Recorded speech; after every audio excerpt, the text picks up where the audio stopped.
uma longa história, né? A vinda minha para cá, mas desde muito pequena eu tinha curiosidade de saber o que é que era um rio perene. Não acreditava, na minha cabeça não conseguia entender porque lá é uma região muito seca, tem rios, mas só se sabe enchente de rio quando na época de trovoadas. Então, por isso, alguém falava do Rio São Francisco e a gente entendia como uma brincadeira, uma história, uma lenda, mas acreditar mesmo, não conseguia acreditar. Cecília Almeida Costa saiu de sua terra natal, Cachoeirinha, no agreste pernambucano, em 1975. Ela tinha 27 anos. Ninguém a convencia que existiam rios que não se secavam nunca. É que na cidade onde nasceu, corre o rio Una, que no período de estiagem seca completamente.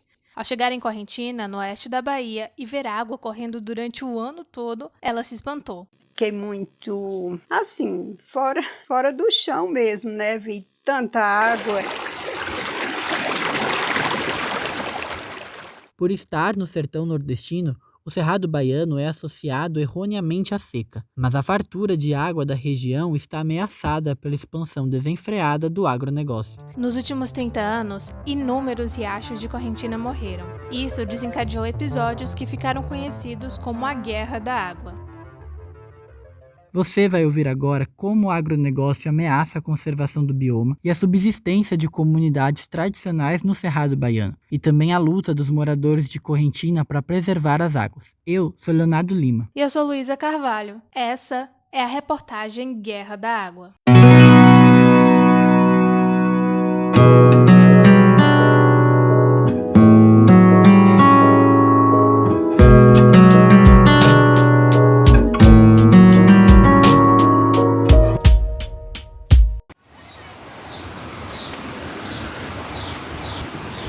A luta dos moradores do município pela preservação das águas começou na década de 80 e culminou com as manifestações de 2017 e a destruição de pivôs de irrigação de 2 grandes fazendas. O caso repercutiu nacional e internacionalmente. Nós só queremos o nosso rio preservado. Ninguém vai morrer de sede na água arrojada. O Arrojado é um dos principais rios da cidade, com 200 quilômetros de extensão. Seus afluentes deixaram de atender à demanda dos moradores e dos trabalhadores rurais devido à quantidade de água retirada pelos grandes produtores. O uso intenso foi acompanhado pelo desmatamento, que deixou o leito assoreado e reduziu as margens e a profundidade do rio.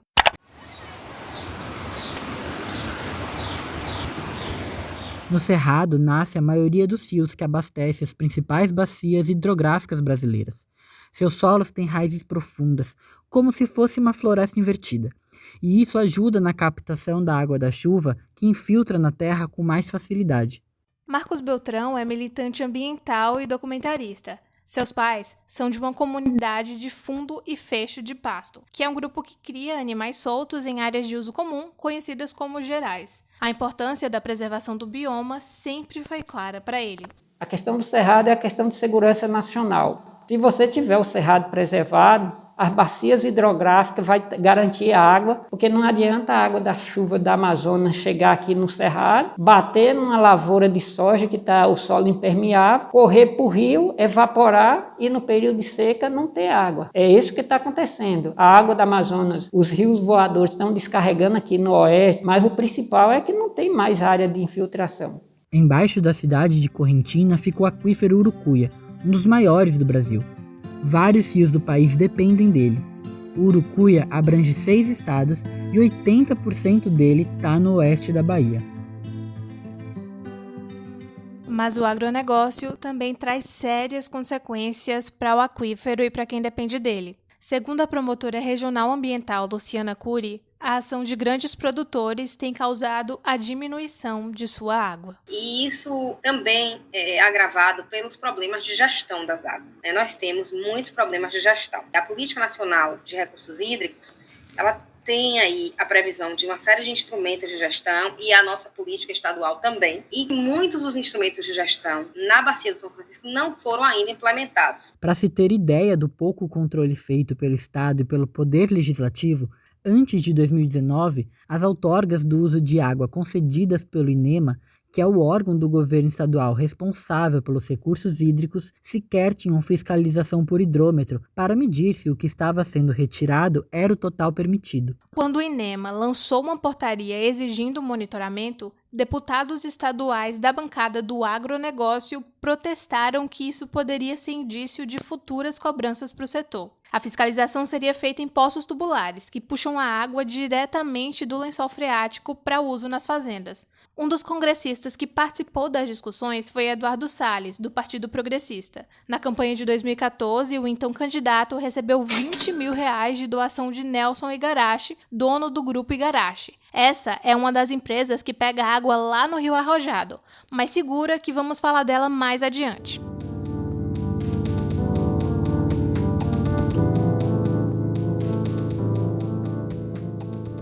Em 1985 foi a primeira vez que eu vi um trator de esteira. Esse é Iremar Barbosa, ribeirinho morador de Correntina e professor na zona rural do município. Nós fomos levar gado para os Gerais, eu e meu tio, e na ida a gente atravessou um rio. E nós íamos num cavalo grande e ribamos as capas das celas, para não molhar. Era muita água. Na volta eu vi o trator. Eles estavam desmatando um baixão. 1985, 86, 87, 88, 89, 90, o rio secou. E daí para cá nunca mais correu água. Então a relação de agronegócio e secagem de rio é como 2 e 2 é 4. É bem claro para as pessoas que o rio faz parte da comunidade. E se o rio seca, morre um pedaço de suas histórias. Não é questão só de que o pessoal perdeu aquele riachinho só. Ele perdeu o riachinho, perdeu o modo de vida, perdeu o sistema econômico, perdeu a alimentação, ele perdeu tudo. Ele é um corpo passante na comunidade. E na cara dele só tem tristeza. Quem perdeu um rio é isso. Ele nasceu e cresceu na beira do rio. E aí ele é um cara feliz. Ele não é nada, ele é um bosta. Porque ele perdeu o jeito de vida dele. A disputa em Correntina não se resume apenas à água. A briga por terra e território. A briga por território e água por consequência. Por isso, a gente precisa falar sobre terra. E não tem como falar da exploração do cerrado sem falar sobre grilagem. Para resumir, grilagem é a ocupação irregular ou ilegal de terra pública com o objetivo de apropriação privada. Quem explica esse processo em Correntina é o advogado Maurício Correia, da Associação dos Advogados dos Trabalhadores Rurais da Bahia. A gente consegue comprovar a grilagem, tá? A gente tem documentalmente como afirmar que são áreas griladas.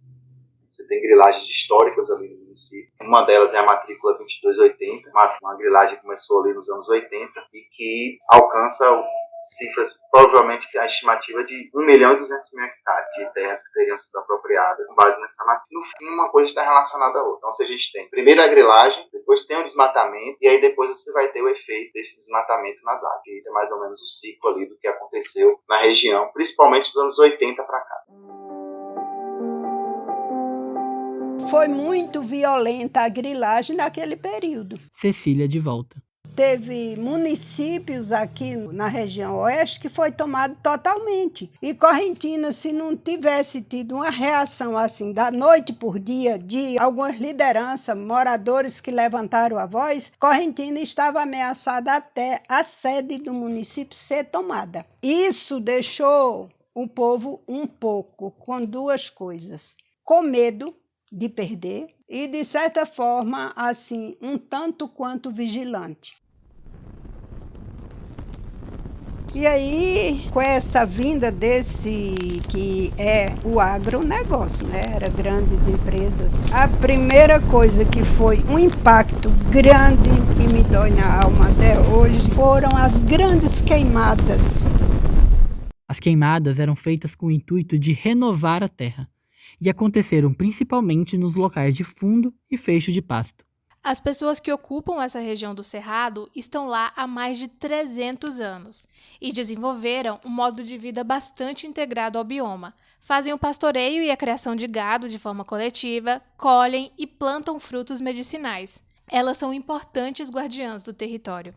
As comunidades de fundo e fecho de pasto, elas foram vítimas desse processo da grilagem. Por quê? Porque Aqui era um território que as pessoas não tinham, ainda não têm, a visão no território de valor econômico. Ali era um território de todo mundo. A grilagem de terras, a instalação de grandes fazendas do agronegócio e a secagem do rio pelo desmatamento e pelo desvio da água são todos pontos de uma mesma questão.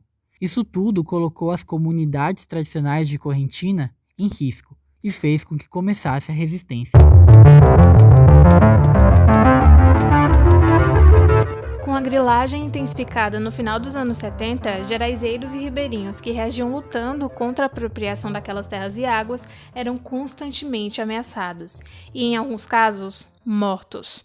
Um dos episódios que retrata esses crimes foi o assassinato em 77 do advogado e militante Eugênio Lira. Ele morreu com um tiro na cabeça por denunciar grileiros. Uma investigação foi feita, mas nem o pistoleiro suspeito de ter atirado nem o mandante do assassinato foram julgados. O crime ficou impune.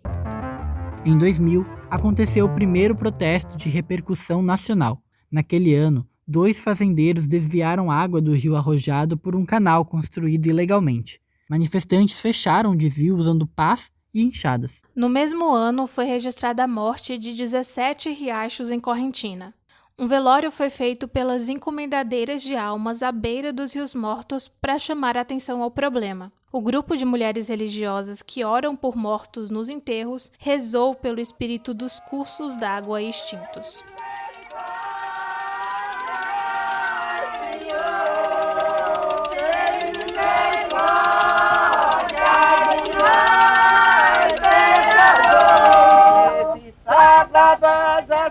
O ato das rezadeiras virou um símbolo da resistência em defesa das águas. Catiúcia Beltrão é uma das encomendadeiras de Correntina e conta o que motivou suas colegas a participarem da manifestação. Por desespero, por clamor. Se o povo não acordar com esse desmatamento, esse sofrimento todo, o povo vai passar sede e fome, é certeza. Apesar da grande proporção desse levante, ele não foi suficiente para resolver o problema. O canal ilegal ainda está parcialmente aberto 21 anos depois.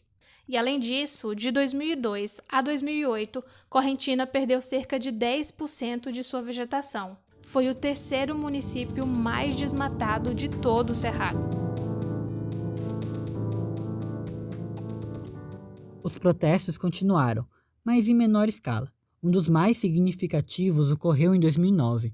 A revolta foi causada por um projeto de desmatamento solicitado pelo grupo Mizote ao Inema, que demandava uma área de 38 mil hectares entre 2 rios. O outro foi em 2015. A população foi ao centro de Correntina denunciar a instalação de 10 piscinões numa fazenda chamada Sudotex. Cada um desses reservatórios tinha capacidade para reter 190 milhões de litros de água. Mas a indignação chegou ao auge 2 anos depois, em 2017. Tudo começou lá em São Manuel assim. Essa é Gisele Magalhães, ribeirinha e professora em um distrito de Correntina chamado São Manuel. Em 2017, ela levou seus alunos para uma aula na beira do Arrojado. E foi ali que percebeu que havia algo estranho. Aí eu chegava lá com os meninos, questão de horas, assim, eles percebiam. Professor, você viu que a água estava aqui e agora ela não está mais? E aí a gente foi, né, vendo isso. Ele chegava e comentava com os pais que a água estava diminuindo. Os pais começaram a perceber, à noite, a água diminuía mais. A população já percebia a mudança no rio, mas ainda não sabia o que estava acontecendo. E aí foi surgindo fotos da fazenda, foi surgindo fotos dos piscinões, foi surgindo tudo. E aí todas as comunidades se reuniram com um só objetivo, de ir até a fazenda. A fazenda em questão era Rio Claro, da empresa Lavoura e Pecuária Igarashi. Só que antes da gente seguir, precisamos explicar como funciona a irrigação por pivô central, método de várias fazendas do agronegócio. Os pivôs centrais são estruturas suspensas que irrigam a plantação em uma grande área circular ao redor de seu centro. Para se ter uma ideia, essas estruturas podem irrigar mais de 500 hectares, ou seja, 700 campos de futebol. Toda essa quantidade de água é retirada dos rios da região. Em 2015, o INEMA liberou para a Igarashi uma outorga para captar 180 mil metros cúbicos de água por dia. Isso significa que um mês de retirada de água da empresa poderia abastecer a zona rural e urbana de Correntina por mais de 4 anos. Além disso, a empresa usava a mesma rede de energia das comunidades. O impacto de suas operações era tanto que, quando ligava as bombas, muitas pessoas ficavam sem luz em casa. A fazenda em si, ela mostrou pra gente que era abuso demais, sabe? Que era abuso demais. E aí o pessoal se revoltaram e começaram a botar fogo.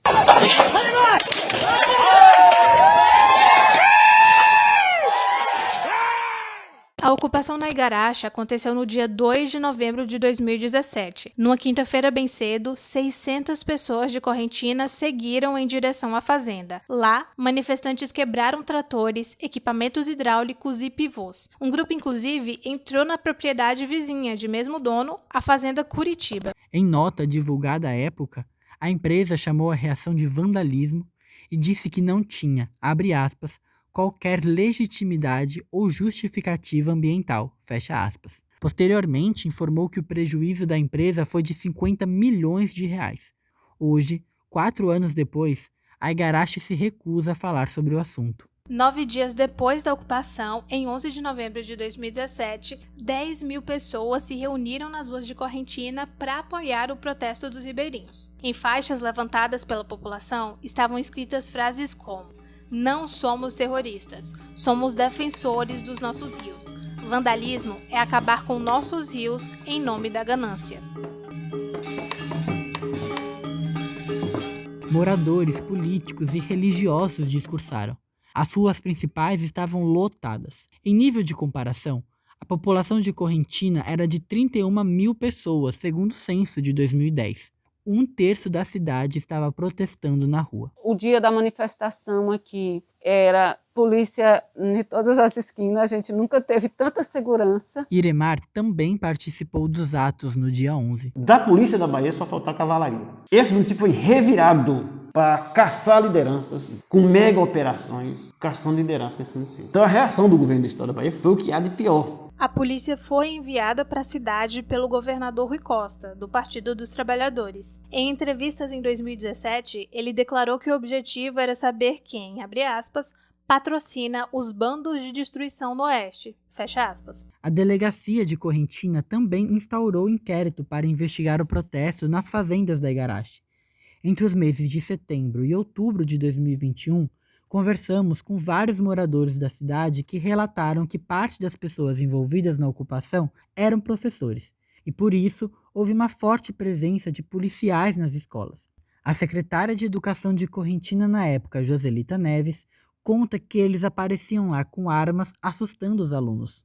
Começou a haver uma ação que ia de encontro ao próprio Estatuto da Criança e da Adolescência, né? Eles estavam abordando crianças, abordavam as crianças na saída da escola, houve entrada de policiais em escola, de pessoas armadas da escola, procurarem funcionários nossos, abordagem a crianças, perguntando nomes de pessoas, perguntando se sabia onde moravam. Durante os primeiros meses das investigações, em 2017, o delegado Marcelo Calçado, que estava à frente do inquérito, negou à imprensa que houve irregularidades e que policiais interrogaram crianças. Porém, ele disse que pode ter havido alguma pergunta, mas que isso não é proibido. O policial afirmou não ver problema em investigar, inclusive, quem não foi às manifestações. Nós entramos em contato com a Polícia Civil do Estado da Bahia para entender as irregularidades do processo. A assessoria da instituição não nos respondeu. As pessoas interrogadas foram assistidas pela Associação dos Advogados dos Trabalhadores Rurais da Bahia, onde atua Maurício Correia. A gente sabe que este inquérito ele não chegou a ser concluído. É um inquérito enorme, foram ouvidas mais de 90 pessoas. Só de pessoas que nós acompanhamos, certamente foram mais de 40. Muito mais outras pessoas, inclusive ribeirinhos, que não foram acompanhados por nós. Então virou uma coisa assim gigantesca em que eles procuravam o líder. Havendo essa dificuldade de imputação de liderança, foi encaminhado para o Ministério Público. O Ministério Público mandava devolver, dizendo que ainda não estava pronto para uma denúncia. Nós ligamos para Calçado, que não quis dar entrevista, mas afirmou enfaticamente que o inquérito terminou em 2018 e foi encaminhado para o Fórum de Correntina. O delegado, porém, não explicou que a investigação concluiu ou se em algum momento o Ministério Público devolveu o processo, como afirma Maurício.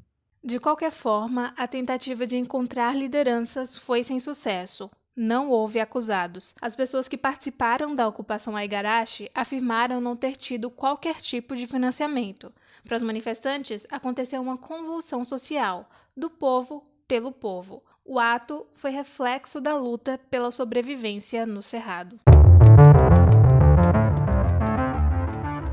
Em dezembro de 2017, ocorreu uma audiência pública, convocada pela Promotoria de Justiça Regional Ambiental, para apurar as concessões de outorgas às fazendas e o que teria provocado a redução do volume dos rios. Luciana Cury abriu a reunião.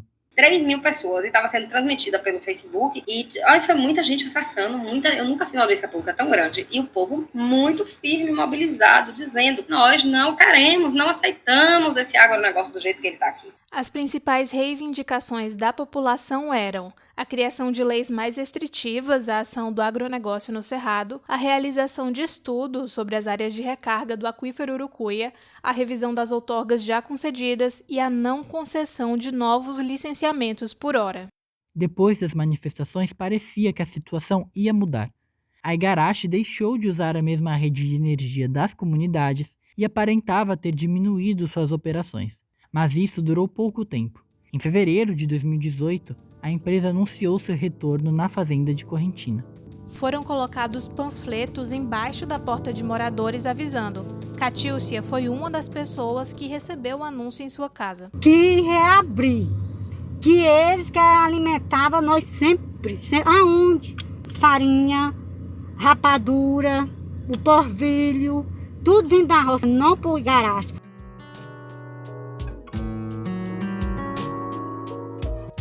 Nos últimos anos, empresas do agronegócio vêm tentando se aproximar da população e amenizar a imagem negativa das grandes fazendas. Joselita, antiga secretária de Agricultura de Correntina, observou isso acontecendo nas escolas através de projetos educacionais. De acordo com ela, empresas têm contratado pedagogos para mostrar um outro lado do agronegócio. Estão entrando mesmo no processo de formação do povo, né? Para passar essa ideia de que o agronegócio é bom, de que o agronegócio traz resultados. A gente percebe muito forte. Houve uma organização maior deles enquanto donos. Mas na prática, não houve mudança substancial e os povos tradicionais continuam organizados e lutando.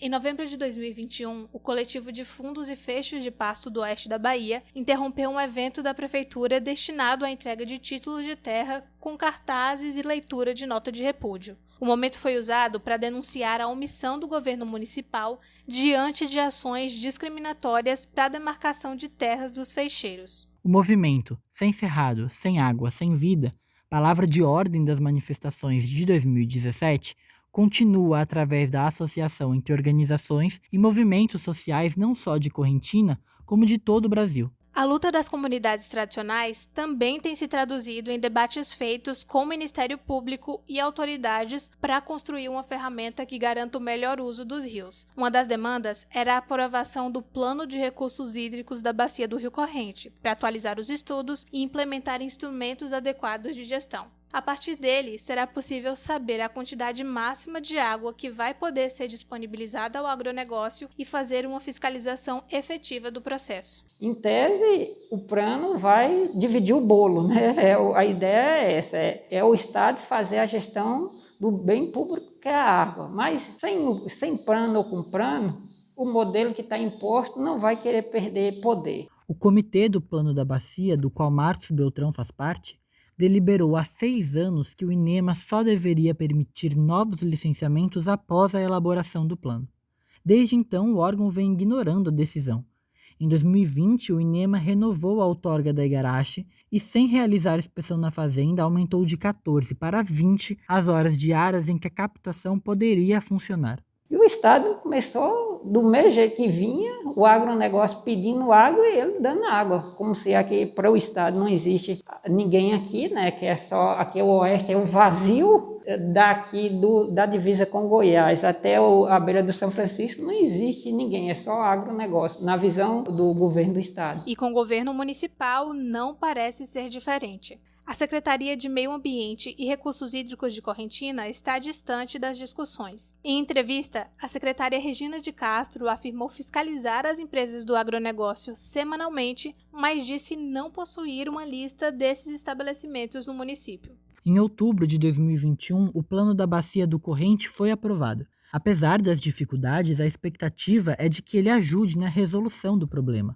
Não dá ainda para saber qual vai ser o reflexo disso. Vamos ver ele finalizado para poder dar os próximos passos. Mas é muito importante que, assim, essas lutas em Correntina e essa conscientização da importância da água, elas estão em tudo. Elas têm reflexo em tudo. E elas não param.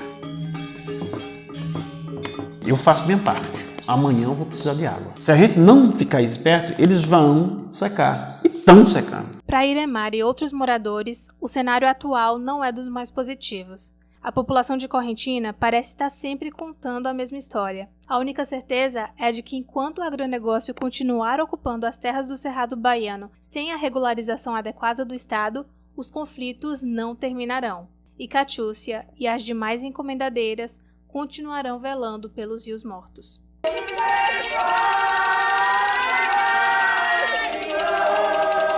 Vamos rezar para as almas, que é tempo de penitência. O primeiro Pai Nosso e com a sua Ave Maria. E para a Sagrada Paixão do meu Senhor Jesus Cristo. Rezar, irmão meu, peço pelo amor de Deus.